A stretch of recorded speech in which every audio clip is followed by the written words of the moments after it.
And joining us now is Mayor Sam Liccardo. Mr. Mayor, nice to have you back on the program. We've talked about this several times over the last many months. You knew this backlash was coming. Are you ready for this legal fight? Well, hey, Raj, great to be with you. We certainly anticipated there would be a legal battle. As I've said before, when it comes to gun regulation, no good deed goes unlitigated. We've been working with teams of lawyers, particularly a great team from Kachet and Petrie, local law firm, that has generously offered pro bono defense of the city in this effort.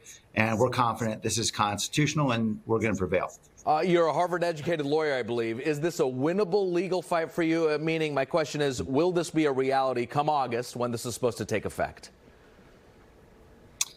Well, I certainly believe so. We know it's not going to be in our hands. It'll be in the hands of a judge and perhaps an appellate court as well.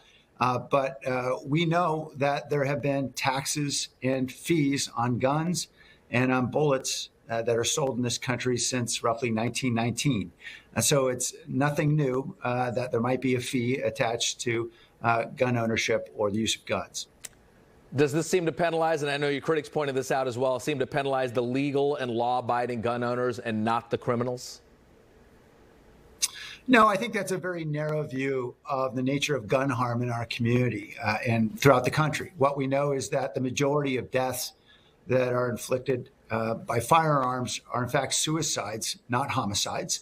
About more than a third of the injuries that are seen in emergency rooms across the country that are gun-inflicted injuries are from unintentional shooting. So these are not criminals. These are often law-abiding gun owners.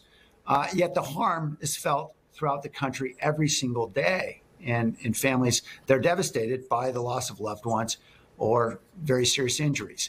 These are all very preventable tragedies. And we know we can also prevent a lot of intentional shootings as well. For example, with interventions with domestic violence prevention, for example, mental health treatment, where we know a gun owner may be having a tough time being able to get mental health services to them. So these are interventions that are really designed to try to reduce gun harm generally, and not simply in some narrow category that some of the gun advocates may be claiming. It's certainly ambitious what you're trying to do. Let's listen to what the leader of the National Association for Guns Rights had to say today. Take a look.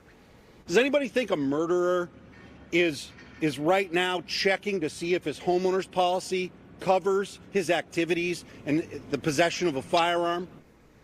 Okay, your thoughts about that correlation? Well, I think, as I said, there's a lot of harm, that is death and serious injury, that's resulting from those who are law-abiding gun owners, quite unintentionally at times, perhaps through self-inflicted harm. What we know is that we've got 4.6 million children in this country that live in a home where a gun is being kept, loaded, and unlocked. That results in an extraordinary amount of risk, and we can prevent that harm. And the idea of insurance, of course, to encourage gun owners to go buy gun safes, to get trigger locks, to take gun safety classes. These are very modest steps that I think many responsible gun owners take anyway and have no problem complying with. Final question, what's the next step here? August, you hope this takes into effect, but what's the next checkpoint here that we need to keep track of?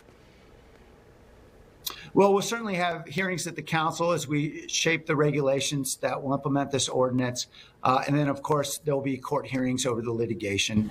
This may not be the only lawsuit. We may have others, and we're prepared. Mayor Sam Liccardo in San Jose, we appreciate your time tonight. Great to be with you, Raj.